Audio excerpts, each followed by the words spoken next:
My sister burned through her inheritance on designer bags and luxury getaways, and now she's demanding mine too. When my father passed away, I thought the hardest part would be losing him. I was wrong. The real pain came later, when money tore apart what was left of our family. My sister, Tessa, and I were always different. I'm 31, a nurse who works long shifts and saves every dollar I can. Tessa is 28, wild and full of charm, the kind of person who can make a room laugh and then walk out with everyone's attention still on her. After Dad's funeral, the lawyer read his will. He had saved his whole life, never spending on himself, and split everything evenly between us, $150,000 each.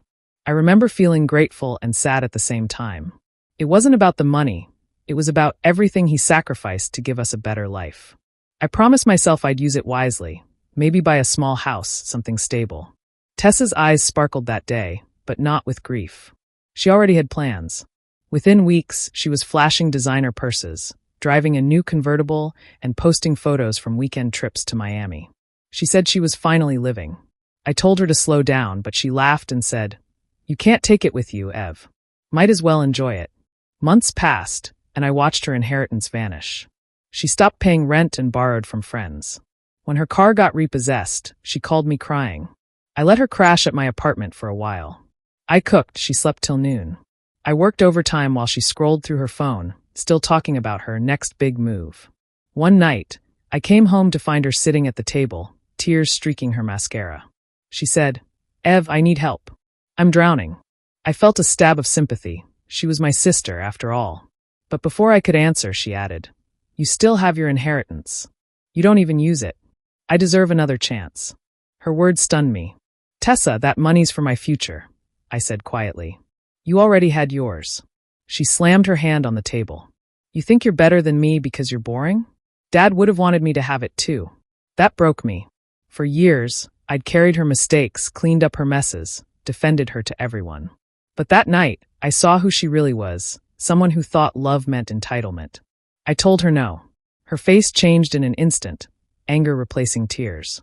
She called me cold, selfish, said I didn't understand what family means. Then she stormed out, leaving the door wide open behind her.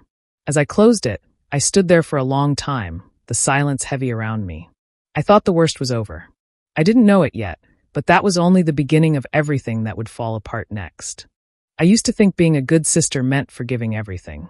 When our mom died, I was only 13 and Tessa was 10. From that moment, I became more than a sister.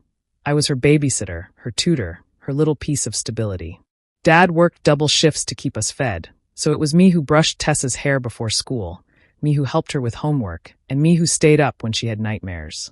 She'd curl up beside me, whispering that she was scared, and I'd tell her everything would be okay. I meant it then. Tessa was always the wild one, even as a kid. She wanted things, attention, excitement, whatever made her feel special. I remember once in middle school, she stole my birthday money to buy glitter shoes she just had to have. She swore she'd pay me back, but of course she never did. I let it go. That's what big sisters do, right? As we grew older, nothing really changed.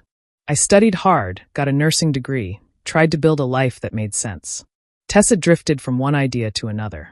She was the kind of person who started big, art school, modeling, small business plans, but gave up the second things got hard. Every time she failed, I was there. I'd lend her money, listen to her cry, drive across town at midnight when she called. I always told myself she'd learn one day. But somewhere along the line, she started resenting me. She'd make little comments like, "You only look good because you don't take risks," or, "Dad trusts you more because you're boring." At first, I thought it was harmless teasing. Now I realize it came from jealousy. She couldn't stand that I had stability when she didn't. When Dad got sick, I was the one who took him to his doctor appointments, handled his meds, kept the bills straight. Tessa showed up with flowers once, took a few selfies with him, then disappeared again. Still, when he passed, I didn't hold it against her. I told myself grief hits people differently. When the lawyer read Dad's will and said the money would be split evenly, I saw the small flicker of surprise on Tessa's face. Maybe she expected more because she was the youngest, or maybe she thought she deserved it for being fun and free. For me, fairness was never about dividing things down the middle. It was about giving what was earned. And I knew Dad's choice wasn't about money. He believed in both of us, even if only one of us lived up to it. Looking back, I realized I'd spent my whole life making excuses for her. Every lie, every manipulation, every broken promise, I brushed them aside because I loved her. I didn't want to see what she was turning into. But love can make you blind. I thought I was protecting her, when really, I was only teaching her how to take advantage of me. Tessa's life started falling apart faster than I thought it would. The first call came late one night. Her voice was shaky as she told me she'd lost her job at the boutique. She said her boss was jealous and toxic, but I knew Tessa's version of the truth always left out the parts that made her look bad. I told her I was sorry to hear it, and she sighed like she wanted more than sympathy. A week later, she called again, this time crying because her boyfriend had broken up with her. They'd been living together in his apartment, and now she had nowhere to go. I could have said no, but hearing her sob made my chest tighten.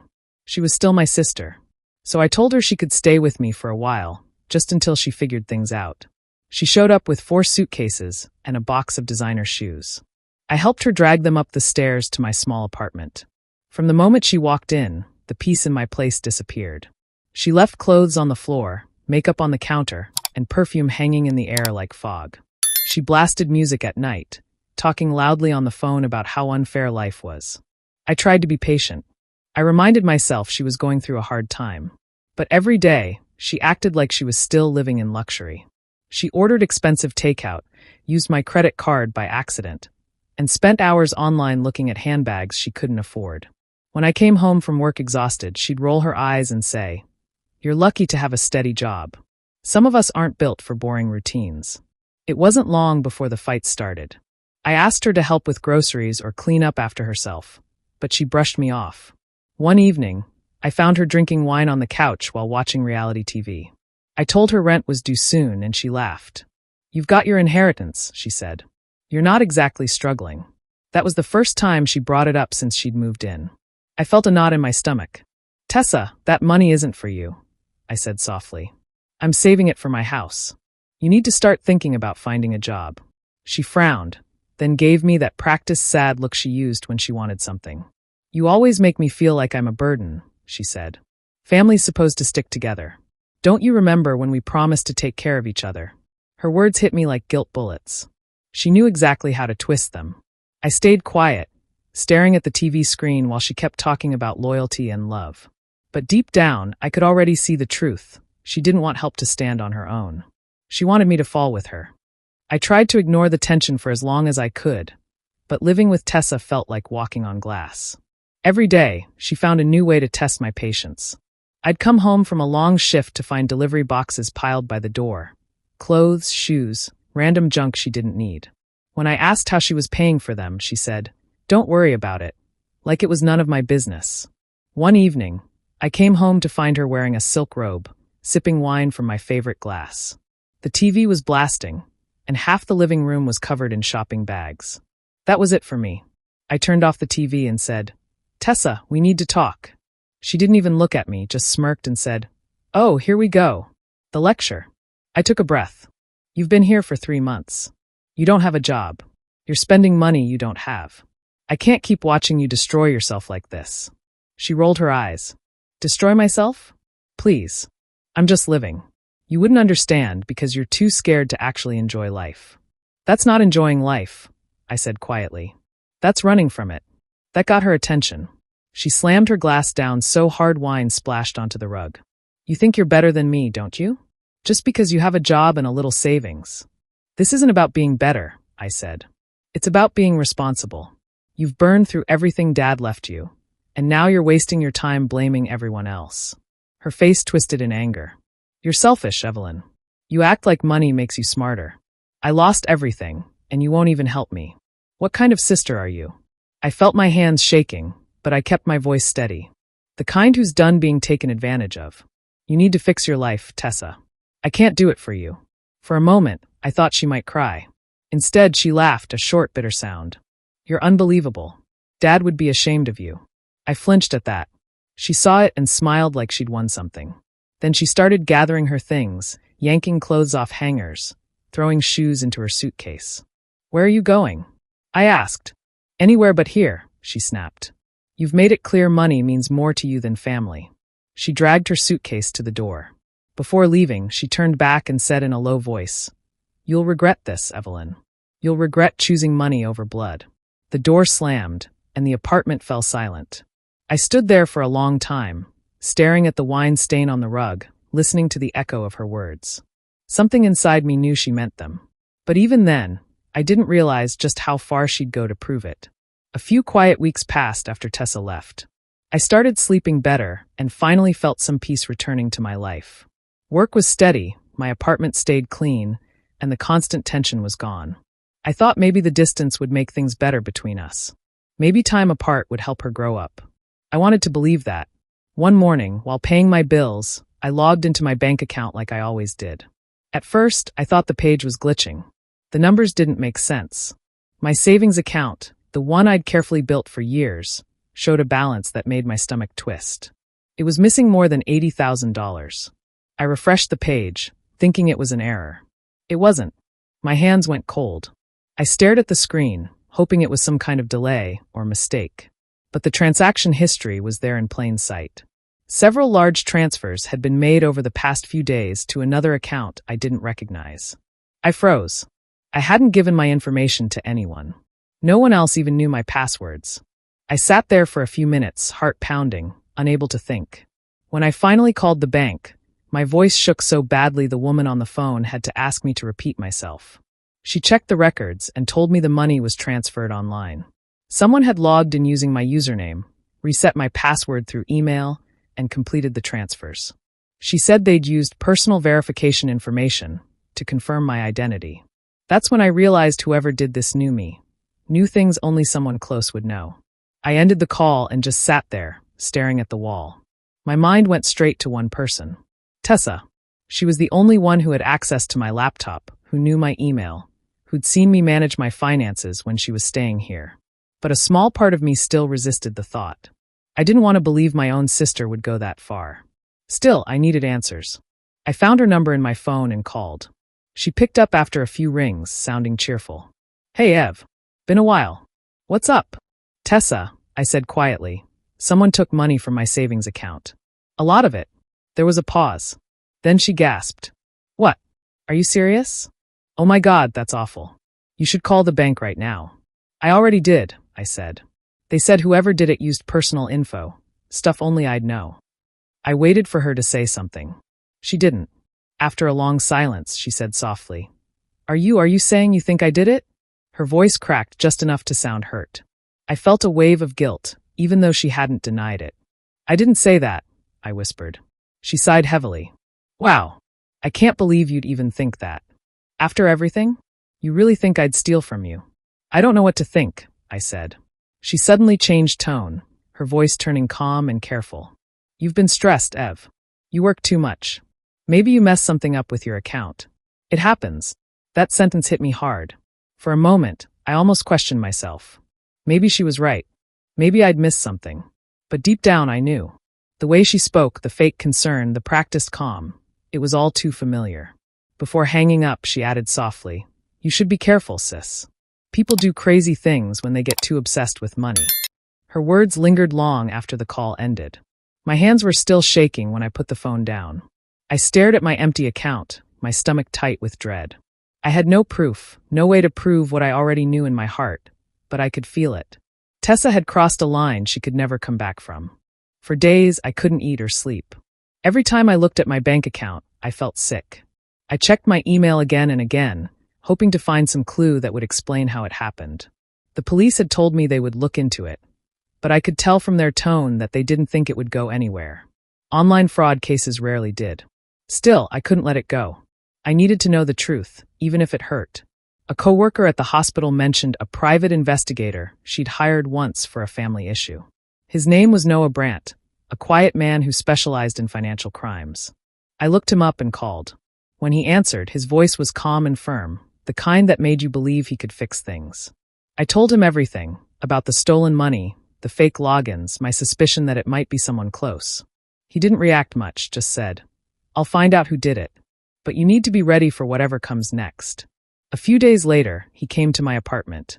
He looked to be in his 40s, tall, with sharp eyes that seemed to notice everything. He asked for access to my laptop and phone, and I gave him everything. He promised to check for digital trails, saying that whoever stole the money must have left something behind. I remember watching him work, his fingers moving fast over the keyboard. The waiting was torture. Every time my phone rang, I jumped. A week later, Noah called and asked if he could come by. I could tell from his voice that he had found something. When he arrived, he sat across from me, opened his laptop, and turned the screen toward me. "This," he said, pointing at a long list of numbers and times, "is the login activity from your bank account. These are IP addresses, basically the digital fingerprints of the device used." I nodded slowly, not really understanding. He continued, "The transfers were made from the same IP address. I traced it. It belongs to a phone registered under the name Tessa Harper." The room went silent. For a second, I couldn't breathe. My chest felt tight, and my mouth went dry. I had told myself 1,000 times that she couldn't have done it, that maybe I was wrong. But now there it was, proof, cold and undeniable. Noah spoke gently. "I'm sorry. I know she's your sister. But this is solid evidence. You can take it to the police." I nodded, but I didn't feel relief. I felt empty. The kind of emptiness that only comes when something inside you breaks, and you know it'll never go back to the way it was. The next morning, I went to the police station. My hands trembled as I handed over the printed documents Noah had given me. The officer read through them, looked up, and said they'd move forward with a warrant. I sat in my car afterward, staring at the steering wheel numb. A few days later, they called. They had arrested Tessa. I wasn't there to see it, but a neighbor told me she screamed the whole time, calling me names, shouting that I had betrayed her. Later that evening, she called me from jail. I let it ring. Then she left a voicemail that started with fake tears and ended with fury. "You think you won, Evelyn?" she said, her voice shaking with rage. "You've ruined my life. You're a monster." I deleted the message without listening to the rest. My hands were cold, and my heart felt heavy. I had the truth now, but it didn't feel like victory. It felt like losing the only family I had left. News travels fast in families, especially bad news. Within days of Tessa's arrest, my phone wouldn't stop ringing.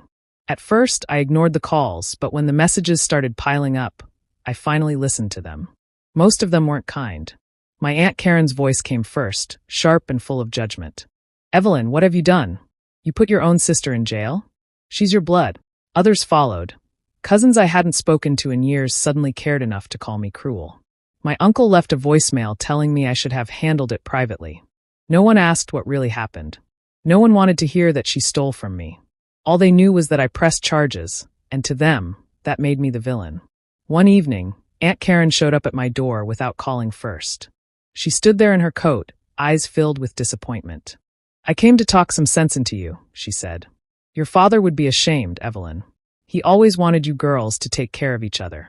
I let her in, though I wanted to shut the door. She walked around my small apartment, looking at everything like she was searching for proof that I didn't deserve what I had. "You've always been too proud," she said finally. "Tessa made mistakes, but family forgives. You should drop the charges." Her words cut deep. I tried to stay calm. "Aunt Karen, she stole $80,000. She lied to me, to the bank, to everyone. How do you forgive that?" She frowned, crossing her arms. "She's your sister. Money can be replaced, family can't." I looked at her and said quietly, "Maybe not, but trust can't be replaced either." She didn't like that. She muttered something under her breath and left soon after, slamming the door hard enough to rattle the picture frames on the wall. Over the next few days, the calls kept coming. Some family members said Tessa had told them I framed her. Others said she was just confused and didn't mean it. It amazed me how easily they all believed her. Maybe it was because she cried better than I did. She always knew how to make herself look like the victim. At work, I tried to focus, but the weight of it followed me everywhere. I ate alone in the break room, afraid my coworkers could somehow sense what was happening. Nights were the hardest. I'd lie awake, thinking about how quickly everyone had turned against me. I kept replaying the same thought. If Mom or Dad were still alive, would they have taken her side too? Still, even with the guilt and sadness, I couldn't bring myself to regret it. What she did was wrong. I knew that deep down, even if no one else did. Sometimes doing the right thing makes you look like the bad guy, especially to people who don't know the full story. But knowing what's right doesn't make it hurt any less. The silence from my family became louder than any of their words. I had done the right thing, but it felt like I had lost everything in the process. Months passed and life slowly moved forward, though it didn't feel like much of a life. The family still wasn't speaking to me, and Tessa stayed in jail while her case dragged on. The only thing that kept me steady was work. Every day I'd come home tired, heat up leftovers, and sit in silence. I had money left in my account, not much after the theft, but enough to start over. So I decided to do something for myself, something that felt like a step forward. I bought a small house. It wasn't fancy, just a one-story place on a quiet street with peeling paint and squeaky floors. The walls needed work, and the kitchen cabinets hung crooked, but it was mine. For the first time in years, I felt a small spark of control again. When I got the keys, I stood on the empty porch and told myself this would be a new beginning. Still, the quiet had a way of reminding me of everything I'd lost. Some nights, I'd sit on the living room floor with a cup of tea, staring at the empty walls, wondering what my life would look like if things had gone differently. I missed the sound of laughter, even if it came with chaos. I missed having someone to call family, even if that person had betrayed me. I tried to fill the silence with small routines, painting the walls, planting flowers in the front yard, hanging curtains I found on sale. Each task made the house look a little brighter, but the ache inside didn't go away. It sat quietly in the corners, like a shadow that refused to leave. One night in early spring, I came home late after an extra shift at the hospital. The air was cool, and the porch light flickered. When I bent down to pick up the mail, I noticed a plain white envelope sitting alone on the step. My name was written in shaky handwriting I recognized instantly. I carried it inside, heart pounding. I didn't need to open it to know it was from Tessa. I sat at the kitchen counter for a while, just staring at it. Part of me wanted to throw it away right then, but curiosity got the better of me. When I finally tore it open, the letter inside was several pages long. At first, it sounded like an apology, but it didn't take long before the real tone showed through. She wrote that I had ruined her life, that I had chosen money over love. She said I had abandoned her when she needed me most, and that someday I'd realize I was the real problem. By the end, it wasn't a letter asking for forgiveness. It was one meant to make me feel guilty. I sat there, reading the words over and over, until the anger inside me began to rise. Then I stood, carried the pages to the kitchen sink, and struck a match. The paper curled and blackened as the flames ate through her words. I watched until it was nothing but ash. When the fire went out, I felt no relief, just quiet. The kind of quiet that means something is finally over, even if it still hurts. I turned off the light and went to bed, the smell of smoke still hanging in the air. 2 years passed before I heard from Tessa again. By then, I had settled into a quiet routine. My small house felt more like a home, and though the pain hadn't completely disappeared, it didn't control me anymore. I'd learned to enjoy simple things, watering the plants, walking to work, making coffee in the mornings. Life wasn't perfect, but it was peaceful. Then one afternoon, I got a call from an unknown number. When I answered, it was Tessa's voice. I froze. She said she'd been released on probation and wanted to see me. Her tone was soft, almost careful, like she was afraid I'd hang up. "I just want to talk," she said. "Face to face. Please." I hesitated for a long time before agreeing. Some part of me still wanted closure, or maybe I just needed to see if there was anything left of the sister I used to know. We decided to meet at a small diner on the edge of town. When I walked in, I saw her sitting by the window. She looked different, thinner, older, the spark in her eyes dimmed. For a moment, I almost felt sorry for her. She smiled when she saw me, but it didn't reach her eyes. "Ev," she said quietly, "you look good." I nodded. "You too." The silence between us was heavy. A waitress came by and we both ordered coffee. When she left, Tessa leaned forward, resting her hands on the table. "I've had a lot of time to think," she said. "About everything. I know I messed up. I was angry and lost, and I blamed you for things that weren't your fault." Her voice trembled just enough to sound sincere. I wanted to believe her, but I'd learned to listen not just to her words but to what came after them. "I'm glad you're taking responsibility," I said softly. "That's a start." She nodded, looking down. "I just need a little help, Ev. I can't get a job without a place to stay. If you could loan me a little money, just until I get back on my feet." There it was. The real reason she wanted to see me. My chest tightened, but this time, I didn't let the guilt take over. I set my coffee cup down and looked her straight in the eyes. "Tessa," I said, "you've had second chances your whole life. Every time you fell, someone picked you up. Usually that person was me. But I can't do that anymore. I won't. Her expression hardened. So you're really done with me? I'm done being used, I said quietly. You talk about family, but family isn't about taking. It's about respect. I love you, but that doesn't mean I have to keep letting you hurt me. She sat back, her face tightening with anger. The tears she'd been forcing stopped instantly. You've changed, she said bitterly. No, I said. I've finally stopped pretending. She didn't say another word. She just grabbed her purse and walked out, the bell over the diner door jingling behind her. I sat there for a while after she left, staring out the window. The sky was gray, but I felt lighter than I had in years. For the first time, I hadn't tried to fix her. I'd simply let her go. After that last meeting, I knew it was over. I stopped answering Tessa's calls and deleted her number. I didn't tell anyone in the family where I was or what I was doing. The house that once felt like a safe place now only reminded me of pain and memories I wanted to leave behind. Every room still carried traces of the past, the letter I burned, the nights I couldn't sleep, the tears I never let myself cry.